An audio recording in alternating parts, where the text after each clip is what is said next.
adakah ada beza di antara perempuan, kanak-kanak perempuan dan lelaki dalam masalah bantut atau tidak? Dan kita nak tahu juga kalau di bawah 5 tahun dan untuk 1000 hari yang pertama adalah sangat penting untuk kanak-kanak.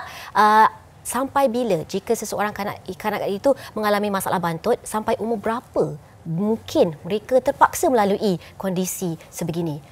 Puan Rasha, bagaimana sampai umur berapa kanak-kanak, sama ada perempuan ataupun lelaki yang akan mengalami masalah bantut ini? Adakah ia akan berterusan atau akan berhenti juga?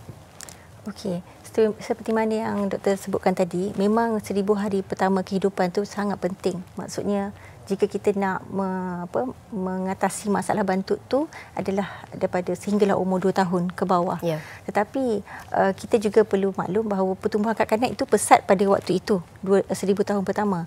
Dan bila kanak-kanak itu dah 2 tahun ke atas sehinggalah remaja, masih ada lagi satu second fasa yang mana bukannya terlepas 1000 hari itu dah umur 2 tahun dah bantut, kita tak boleh buat apa-apa. Tidak bermaksud begitu. Bantut ni sangat, mungkin nanti kita akan bincangkan tentang faktor-faktor yang menyebabkan bantut. Jadi daripada umur itu sehinggalah kanak-kanak itu sebelum balik. Ya, sebagai ibu bapa kita masih ada lagi satu tempoh untuk memastikan kanak-kanak mendapat makanan yang baik, pemakanan yang seimbang, persekitaran yang kondusif untuk mereka membesar dengan elok dan sebagainya. So, selalunya apa yang kita kena ketahui ialah apabila sebelum kanak-kanak tu akhir balik, itu ada satu lagi tempoh yang ibu bapa perlu pastikan segala faktor-faktor yang membantu tumbuh besaran mereka ni diberikan kepada mereka. Sebab apabila kanak-kanak itu dah akhir balik, maka mereka tidak lagi meninggi. Tidak lagi ataupun ketinggian itu menurun.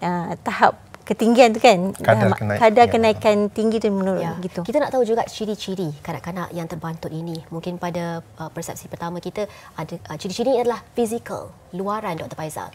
Adakah itu benar ataupun mungkin ada ciri-ciri perkembangan mental yang juga disebabkan oleh masalah bantut? Bagaimana kita nak kenal pasti, Dr. Faizal? Baik. Seperti yang saya dah ceritakan definisi bantut ni. Jadi memang kecil. Dia kecil. Jadi sebenarnya susah kalau kita ambil daripada kacamata masyarakat luar. Susah sebenarnya nak mengenali bantut. Kalau dah ramai pula bantut, jadi kita tak nak kenal.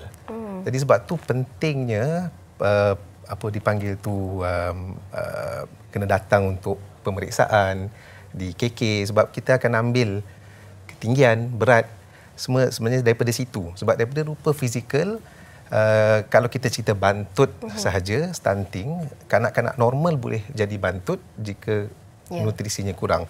Mungkin daripada perspektif saya sebagai doktor, saya akan tengok jika ada tanda-tanda lain yang menyebabkan dia bantut, seperti masalah kesihatan, sindrom genetik. Jadi itu mungkin akan ada tanda-tanda tertentu mengikut kepada apa penyakitnya. Mungkin kalau saya bagi contoh senang, kalau ada bayi yang lahir jantung berlubang, memang dia akan bantut, dia akan jadi kecil. Disebabkan itu masalah jantung dia. Mungkin ada penyakit yang menyebabkan, tapi ada juga kanak-kanak yang tiada penyakit, tapi masih boleh mengalami. Ini yang sebenarnya kumpulan yang kita hendak tolong. Sebab dia ni tak ada penyakit. Tapi disebabkan keadaan dah bawa pakar nutrisi ni, nutrisi lah benda yang paling utama yang kita nak fokus. Sebab kalau sakit itu bergantung kepada penyakit, itu yang sebagai profesional tu yang saya perlu tolong lah. Tapi yang kita nak fokus ni anak-anak yang sebenarnya sihat tapi tak mendapat nutrisi yang optimum dan menyebabkan dia bantut. Nak mengenal pasti anak-anak begini yang sebenarnya sukar. Malnutrisi itu merupakan salah satu faktor utama yang seperti kita ada bincangkan, yang merupakan faktor yang menyebabkan bantut. Dan ini juga bergantung kepada literasi rasanya ibu bapa untuk memberikan pemakanan yang terbaik untuk anak-anak.